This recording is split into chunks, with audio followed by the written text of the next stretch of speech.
So good morning, everybody. I'm so excited to be here with you today. Welcome to the Breakthrough Mastermind group. Everybody has already experienced the group, but again, the whole purpose of this group is if you are trying to change who, what, or where you are, it all starts with these 8 core values, these 8 categories, these lifestyle categories, and building your foundation out. So the conversation that we will have for today is going to be on money. So again, I know we've had talks about this in the past. Sorry about that. But today's is going to be absolutely phenomenal. Alvaro's bringing a phenomenal presence to this. Everybody on the call, I'm pretty sure, knows Alvaro. But for those of you that do not, I'm going to present him. Love Alvaro. He's an incredible individual. Again, just so we're very clear, the talk is on money. I'm going to give Alvaro the floor after I introduce him. If everybody could give him the opportunity to speak, I think he's going to, engage people a little bit. So just be on the ready. If you have any questions, go ahead and jot them down and we'll give him the opportunity to do a Q&A with everybody. But I just want to introduce Alvaro. I am so grateful to have met Alvaro. Roberto actually is the one that introduced the two of us, and it's been a phenomenal relationship so far. He's been a strong support system, a mentor to me. I'm so grateful for the relationship that we've been able to build in such a short time. I mean, this guy has a wealth of knowledge, and that's all I've experienced in just a short amount of time. He's just a very, very warm guy, and he really has a hyper focus on the neuro side. So really diving deeper into the brain and the way that the brain works. So guys, if you haven't had the opportunity to get some time with Alvaro, please do so. I know that he shot a question out into the chat. Again, he's going to be very involved with today. So make sure that you have a pen and paper or check that email so you can jot these notes and things down. But, without further ado, Alvaro, I'm going to give you the floor. Thank you so much, Keegan. And welcome, everybody. It's great to see you all. I actually recognize everybody on this call. That's beautiful to see. And, well, except for Roberto that doesn't want to show his face. Roberto, it's 6 o'clock in the morning for me. If I have this beautiful haircut this morning, I'm sure you're looking good. So I'll be right in soon. All right. Roberto and I know each other from the virtual world, so it's just great to see everybody here. So we're gonna, look at that, a beautiful little hand. We're gonna be talking about money today, and money's such a beautiful topic because we all use it every day, we all know it, and yet we all have such personal relationships with money. And if your household is a little bit like mine used to be, it's not something we spend a lot of time talking about. It's one of those things we take for granted that people just figure out. And so today we're going to go through it a little bit differently. So I'm going to do a little presentation. And as Keegan said, it will be interactive. And so there'll be some input from you guys for sure. So here we go. All right. It might take me a second to get the screen share right. We can see you. You guys can see that okay?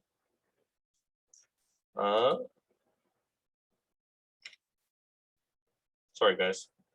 That's not the screen share I want. All right. Try this again. Advanced there.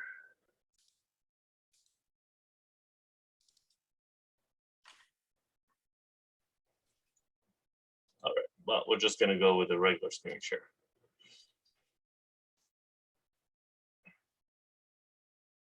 Bear with me.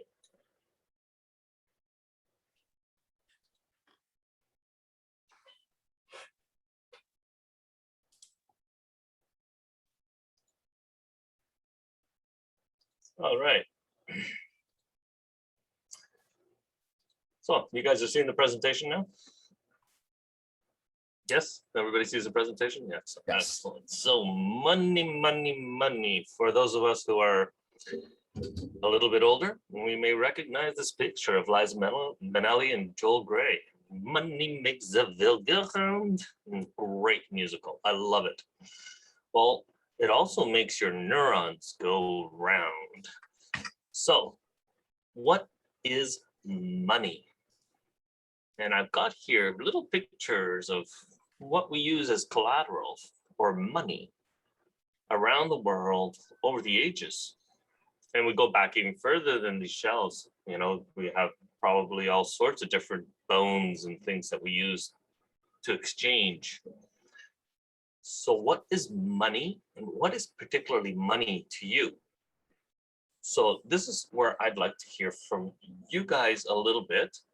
Now, I did get from Roberto a definition, and it's this one here. Oopsies. Exchange of time, services for goods, and vice versa. Now, what do you guys think money is? Let's get some, I'm gonna stop the screen share for a second, and I'm gonna go to the chat. Does anybody have a definition they wanna write in there, or do you wanna unmute and let me know what you think money is?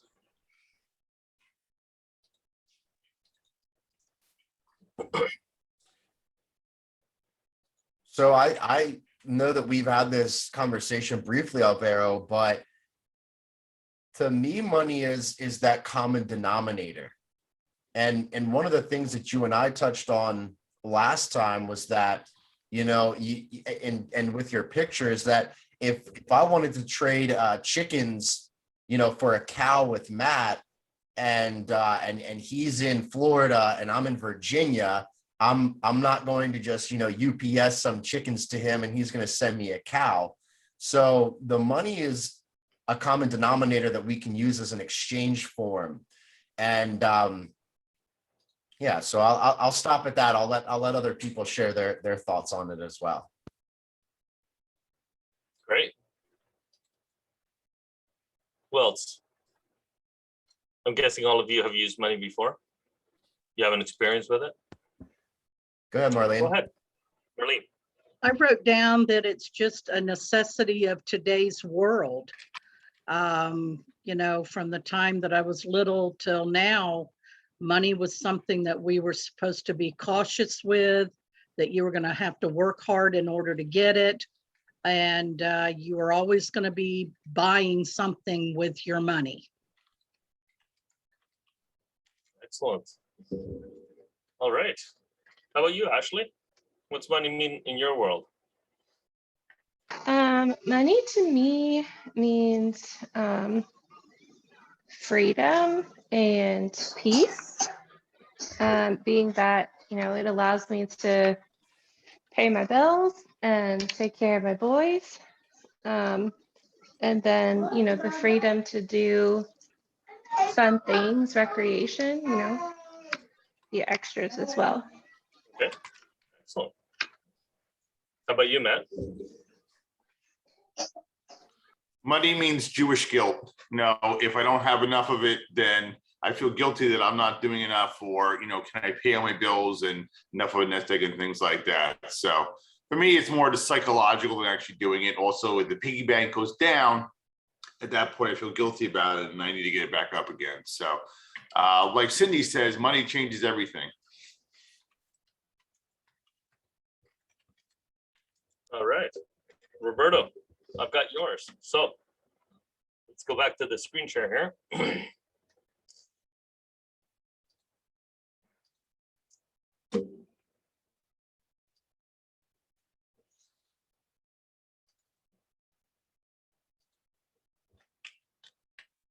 All right, so some of the things I heard today: common denominator, a necessity of today's world.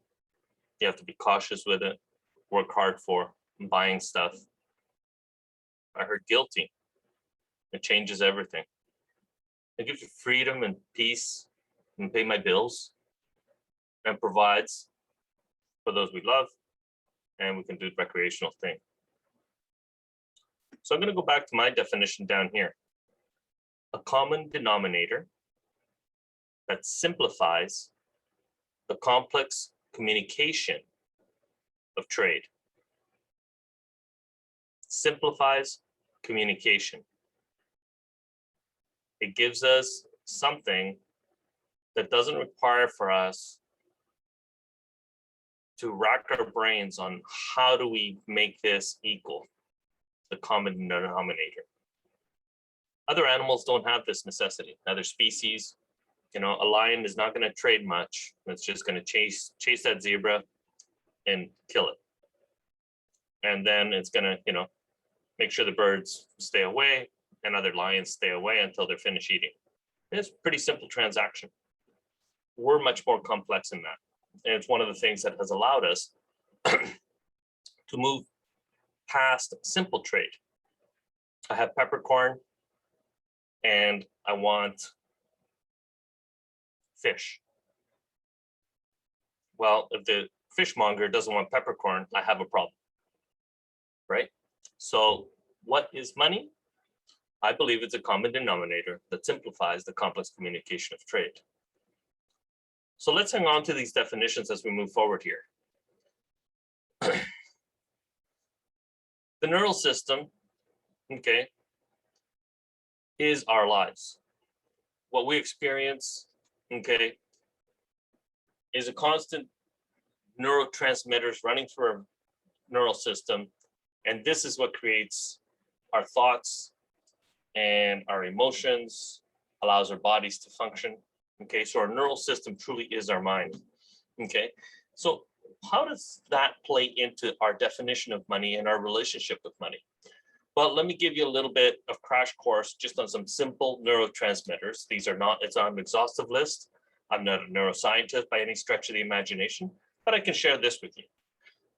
Dopamine is a neurotransmitter, a chemical that we produce that is about the future. It's our yearnings, okay? It loves to be produced when we get unpredictable surprise results. So where does it show up? Well, when we get a bonus, when we get commissions in a sale, when our stocks go up, unexpected raise at work perhaps, impulse shopping and gambling. These are the kind of relationships with money that would produce dopamine in our system. Serotonin is more about the present. It's that feeling you get after a really nice turkey dinner at Thanksgiving with your family. Everything is just peachy. It's about fulfillment, satisfaction, contentment. So regular paychecks, a defined pension plan, savings will probably create a sense of serotonin when we're thinking about money, when we're in relation with money in our neural systems. And then adrenaline or cortisol would be more about fear, anxiety, survival, immediate focused vision.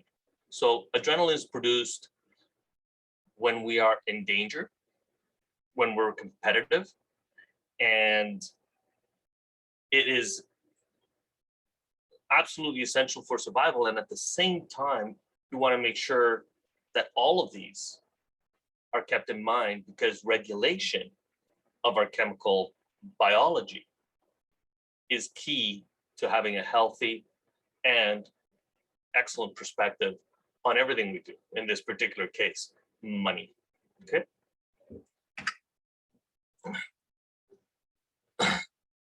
And that is basically what it looks like inside your neural system. The little highways, the little synapses, and little electricity getting shifted from place to place. So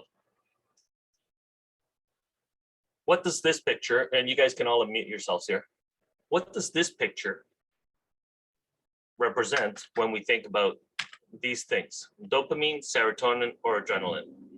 What is this one? Dopamine. Dopamine. Yeah. Everybody agree? Yes. Okay. So if we go back, dopamine is about the future. Future, yes. Unpredictable surprise results. Okay. What about this one? That would be our Serotonin. Serotonin. Exactly.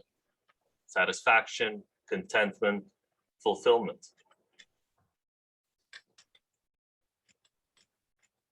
What about that one? Oh, that's the adrenaline and the cortisol. That's that fear factor and that desperation and Yeah, absolutely. So I think it's really important when we talk about money that we start at the beginning. What is our personal relationship with money? How does it impact us in our neural systems? Okay, this is for me a foundation, and for each one of us, for Roberto, for Ashley, for Matt, for Marlene, for Keegan, and for myself, that relationship, that chemical factory will produce a different chemical reaction. wow. It's the same dopamine, it's the same serotonin, it's the same adrenaline, it's the same cortisol, and it will be different in regulation for each one of us, depending on our history and our relationship to money. Okay. So I don't know if you guys have read a book called The Culture Code. Excellent book if you haven't read it. Okay.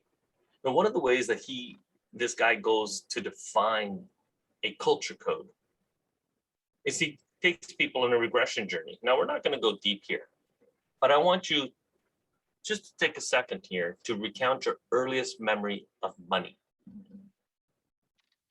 So you have to step back, go beyond your teenage years, go into that time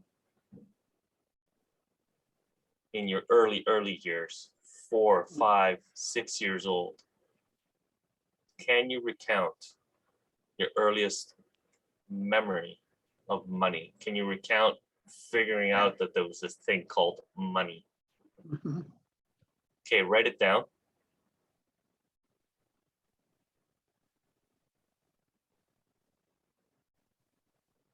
And if it's possible, the easiest thing is for you to share it in the chat. You can share it just with me if you want. And that way it stays anonymous, and I'll put it up here on the screen.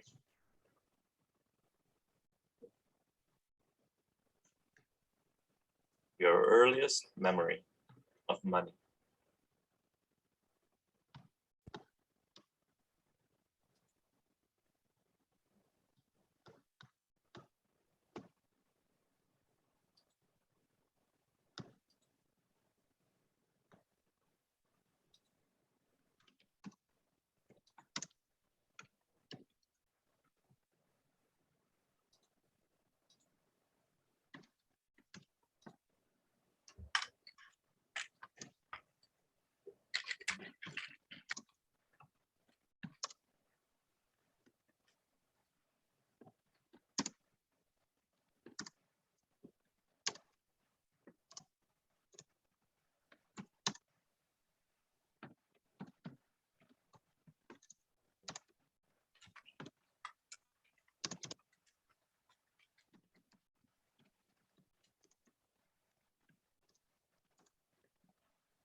All right.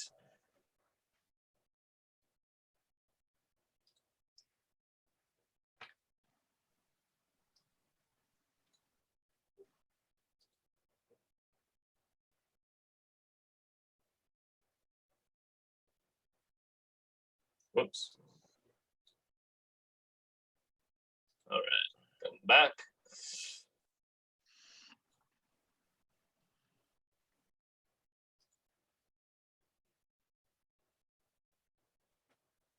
Okay, you guys are seeing your cultural code again? Yeah, excellent. All right.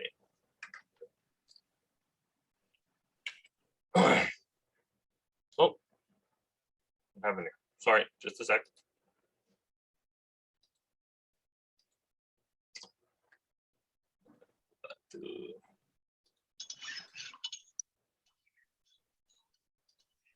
I just lost my PowerPoint just for a second there.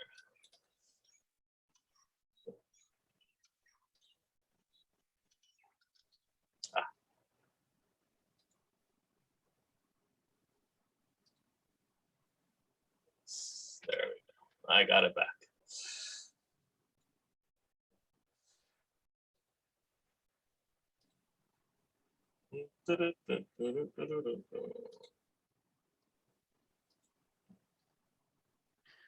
All right. Now we're staring at the right screen again. Your culture code. So here's some of the things that I heard. Tooth Fairy, saving account opened, grandparents purchasing my bicycle, humble beginnings, pancake dinners. Okay. This is really, really important because this is where our brain starts pruning and basically preparing itself so that every time it sees money, it produces a certain reaction, right? If it's a thing, if your first encounter with money, vivid encounter with money is traumatic, then every time we see money, that is going to have a neural impact on us to deal with trauma. If it's one of, anticipation, we're going to have that dopamine rush, probably stronger than others. Okay. So it's really important to kind of regress and think back on what this is going to look like. Okay. All right. I'm going to finish up the presentation here so that we can have a discussion. Books, YouTubes, and podcasts.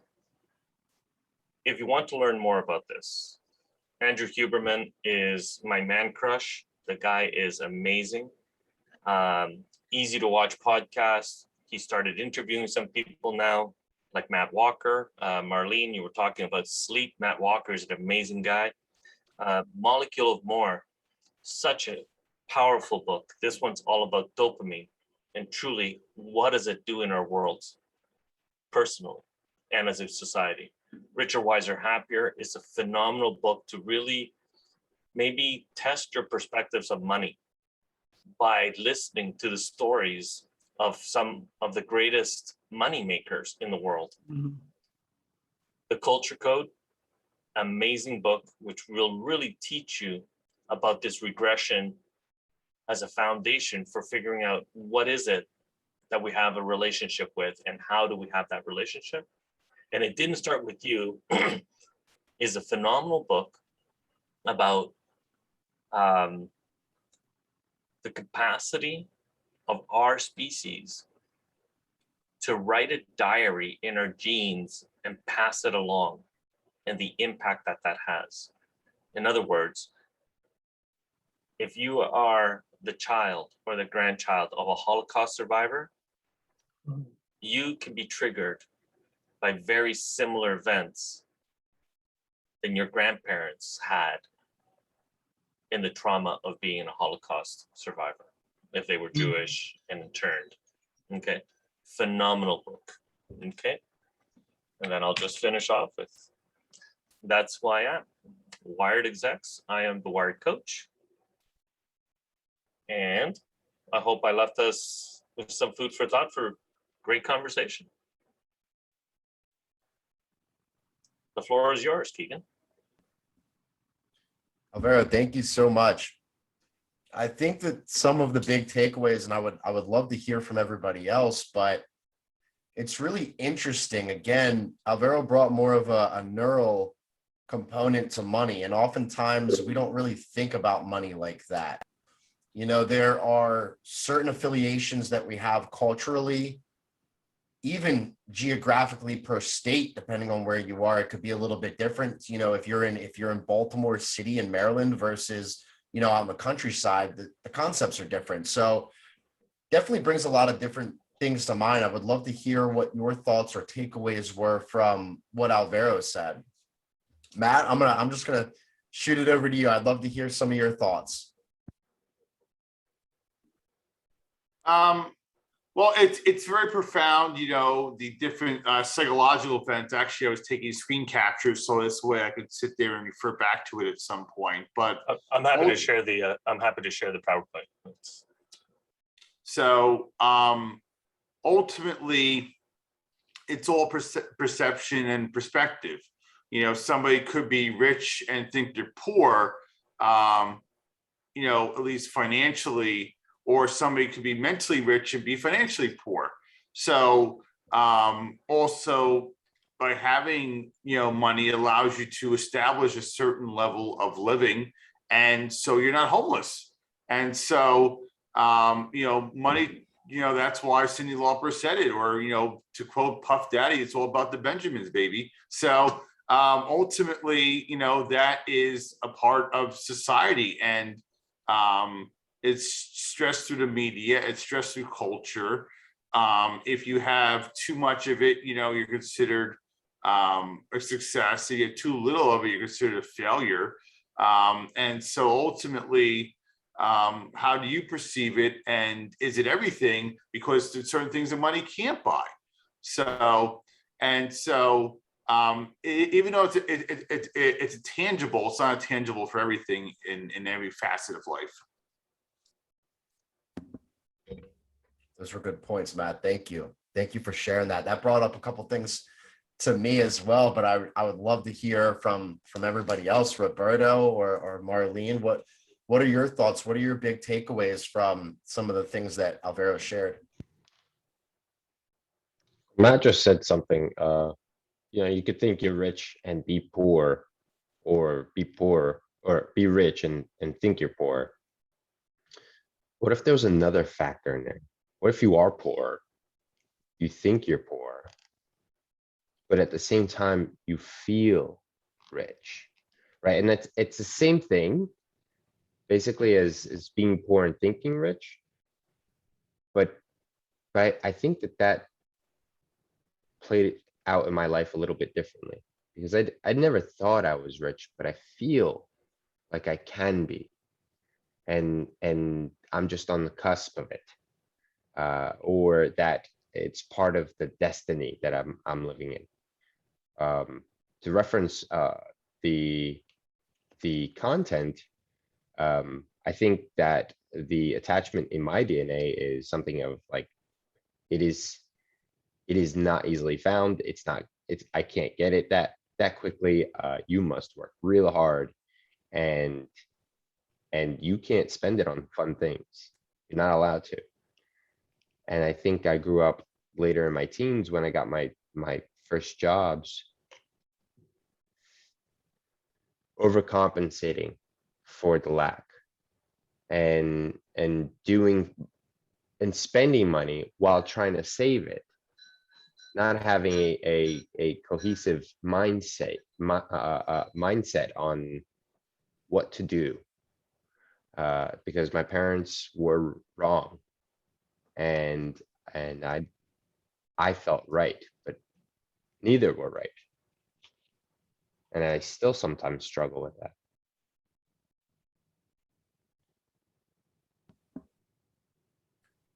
Those were great points. And I think it's really interesting, some of the things that Alvaro had mentioned. When we look, I love what Socrates said. He said, give me a child between the age of 1 and 7, and I'll tell you what man he will be. So that kind of comes to mind with what Alvaro had mentioned in terms of those neuro associations in childhood. And again, Roberto, that's what you brought up. It's like, you may have been talking about a little bit of an older demographic, but where do we start to develop that pain or that pleasure around money? So those were some great points. Marlene, I'd love to hear what your thoughts were, and if you could expand a little bit. Well, the points that everyone's making are very profound to me. I think the biggest thing that's hit me is how emotional I have felt about money from my childhood. And the memory I was expressing, I was only about 4 or 5. And so I can see, and I've kind of done a fast forward and a back and forth in my brain.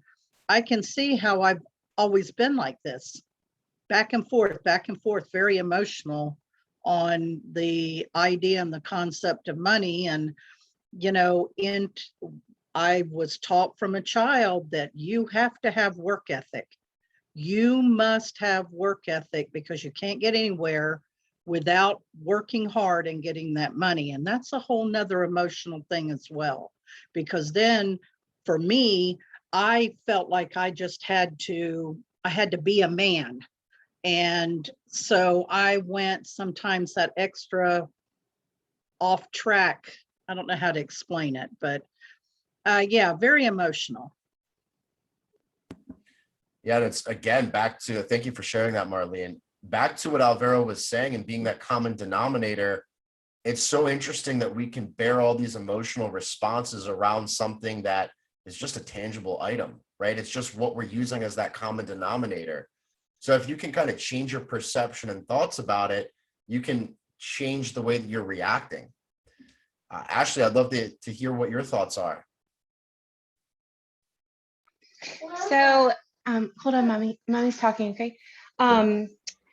It's funny, this story pops in my head about money. My mom always tells me about it. When she was a really little girl, she went to like, I guess like a soda shop or something. And who knows if she was actually there or how much money she had. But she just remembered that there was a little girl in front of her with her mom. And the mom was like getting her money out. And the little girl turned around to my mom and goes, "We're rich." And my mom was just like, at that time, like, oh, like, okay, like this is what rich means, you know, like she was so little and she didn't really know. It's very interesting because this conversation that we're having, obviously that little girl was taught that they were rich, like by what they had or whatever. And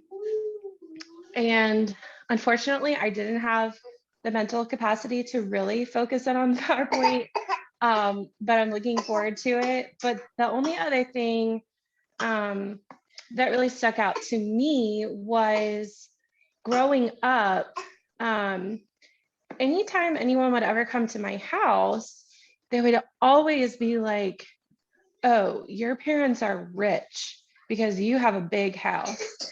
And it always made me feel like I had to like be like, no, we're not rich. You know, like half the house is the garage. Like, I don't know, it felt like something that I had to like cover up, or it made me feel uncomfortable because to me, it was just like, well, my dad's never here because he's working all the time, you know, like to support our family kind of thing.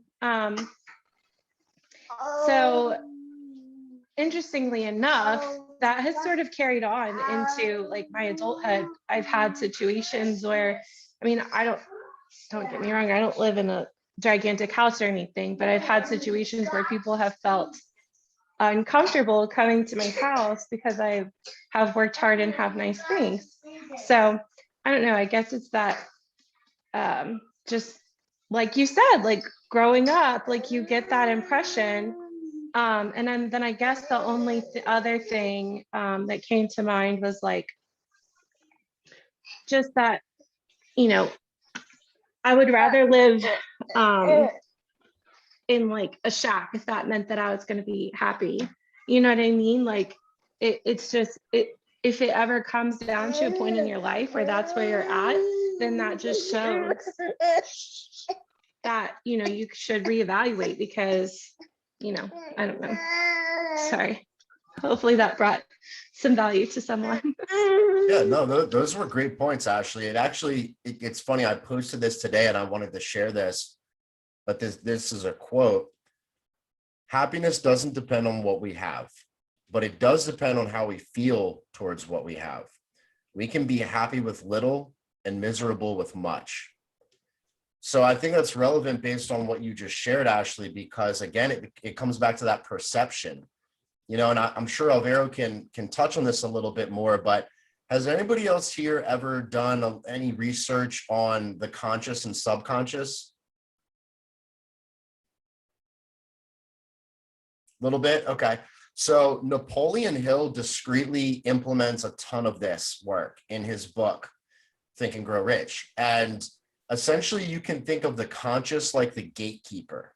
That's what we have control over. The subconscious is always working, it's always operating, but we don't have direct conversations with it. We have conversations through our conscious to the subconscious.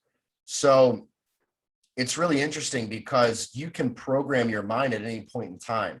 You know, Alvaro touched on what happens when you have these experiences, and these in the chat, you can see some people's first experiences with money. Do you still use those same ideologies through your adulthood, or are you changing those thought processes and rewiring the programming that you have? Let me give you an example. Have you ever gone into a situation and said, I can't buy this because I don't have the money?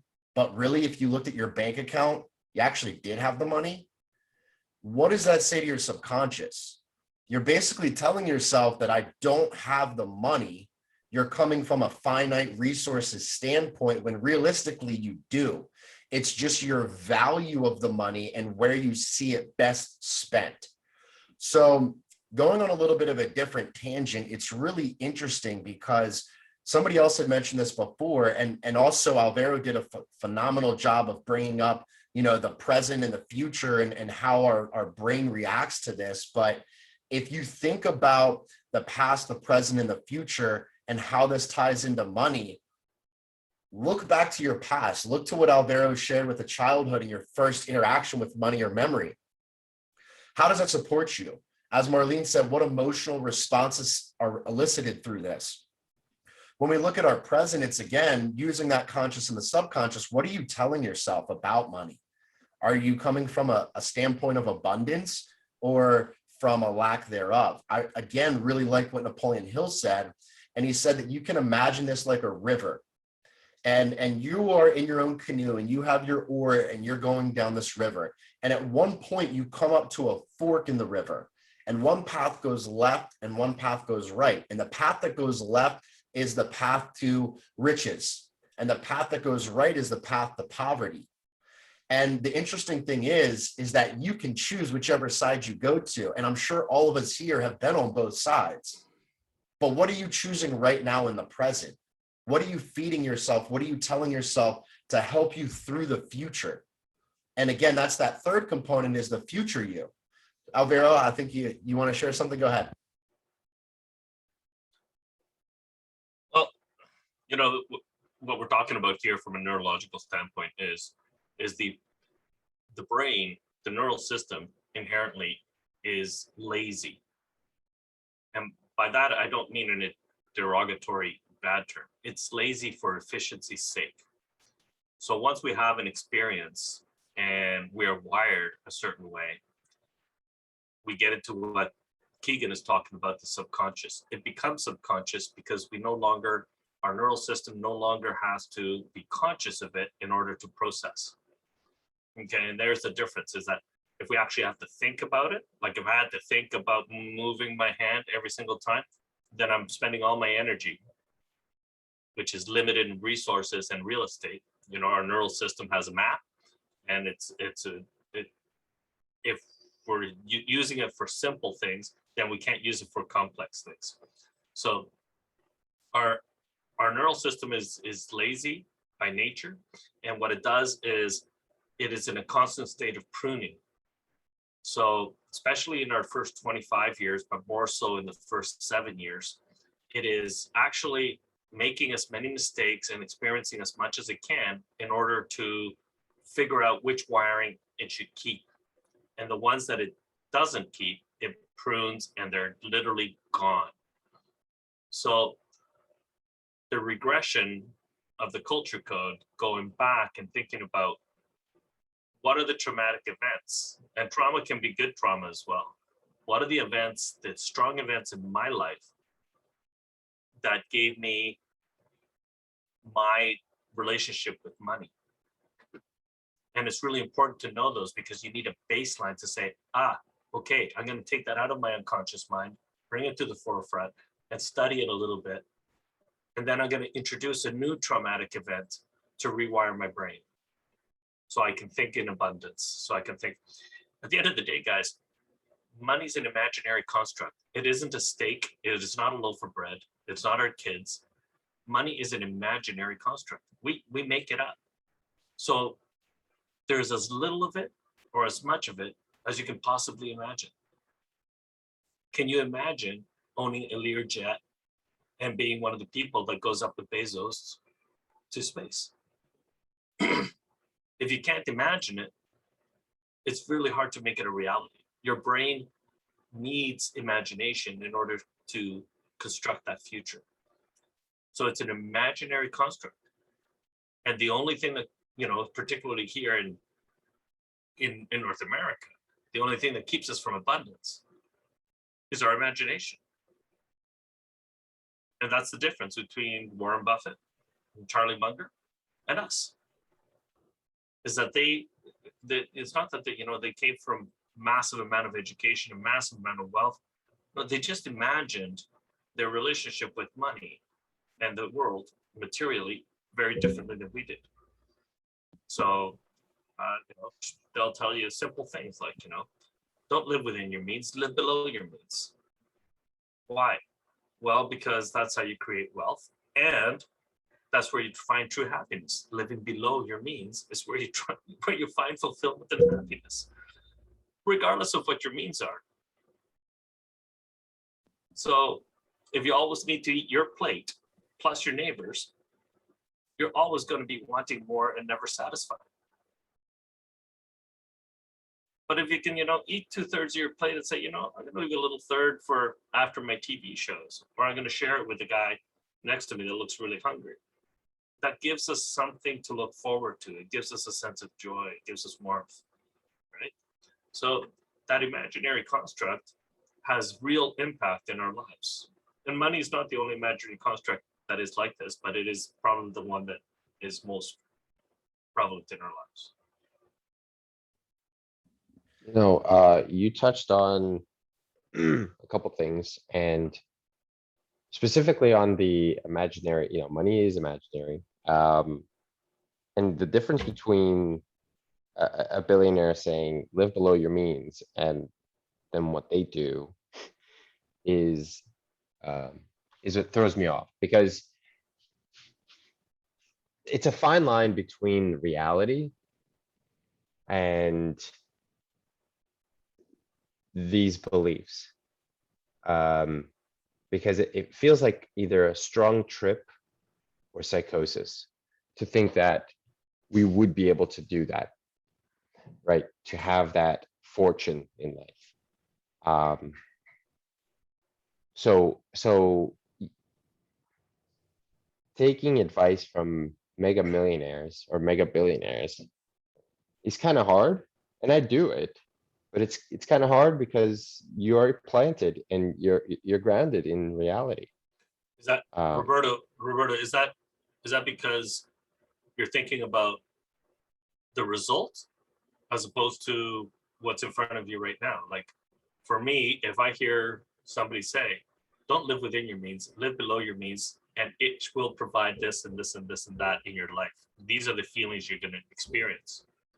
Is that something that's out of your reach? Can you live below your means? Yeah, I do. But so I have like a duality issue. I'm constantly at battle with what the heck I'm thinking. I can live below my means, and I'm at peace being broke. Like, give me a skateboard and a pavement, and that's good, or a surfboard and a beach, and that's good. I could be poor for the rest of my life and be happy. But I also want to be a billionaire, and I also would like to have this gigantic effect on the planet. So I tend to think of money as like this things that I need, and then things that I don't need all at the same time. For me, being broke on the beach is not living within or below my means. That is being irresponsible. You're just living for the moment, right? With no care for anybody else, even for yourself.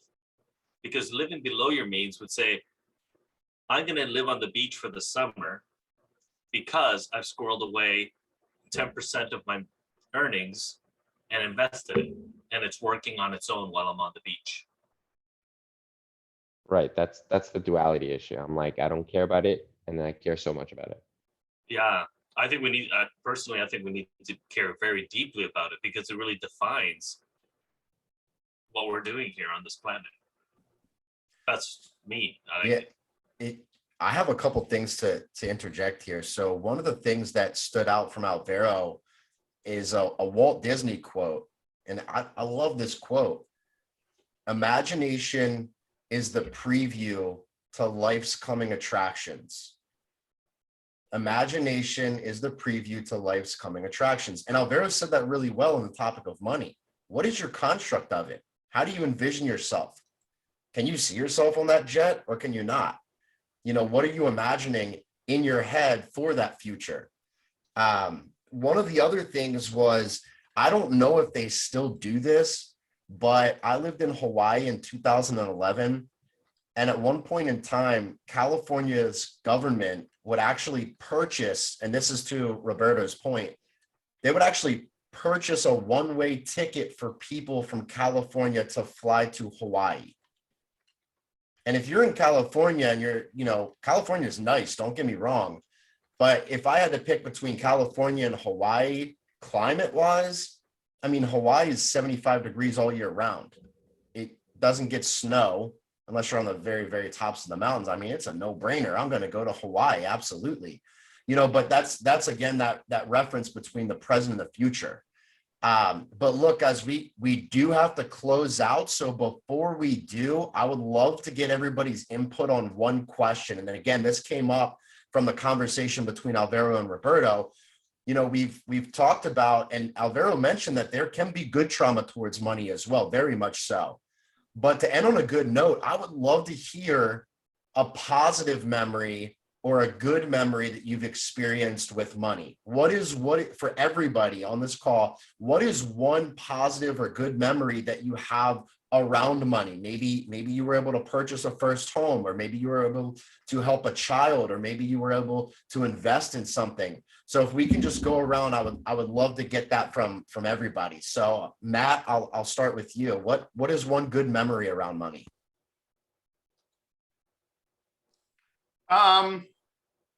Well, perfect example, when I was a kid, you know, Hanukkah.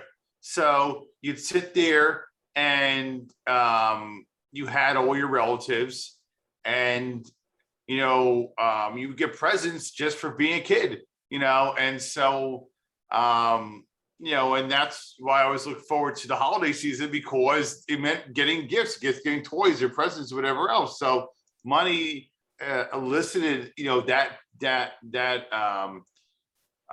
neuroassociation, and said, okay, if you know, do good this year, okay, here's your proverbial cookie. So it's all perception and perspective.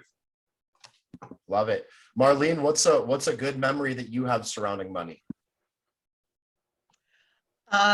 I had been married for 15 years, got divorced, and was actually able to purchase myself a nice 3-bedroom, 2-bath home, and it was mine.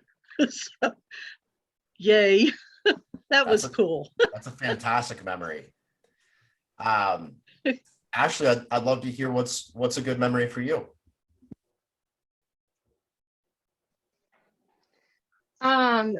Probably similar to Marlene, supporting myself and my boys and by myself, and not, you know, not, thankfully not lacking anything, and, you know, being able to buy them toys like whenever they want. I think there's a lot of talk around like spoiling your kids, but like, why not? I mean, if you can, it's something that makes me happy, you know? And then of course there's times where they're told that, you know, no toys today, and they understand it. But anyways, yeah, that would probably be like a great memory, is just being able to have that independence.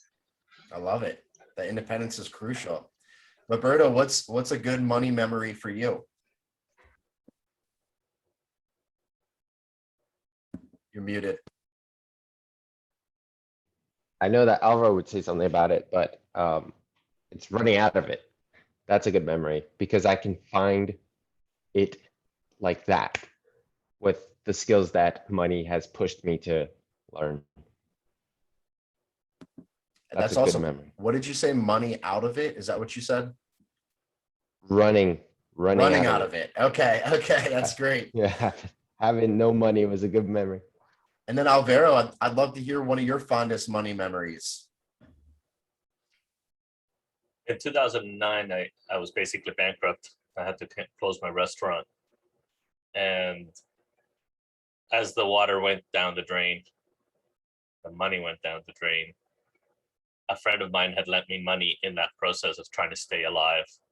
And I owed him. It wasn't a lot of money, but I owed him money. And it created a lot of stress in his life. And the debt ruined our friendship.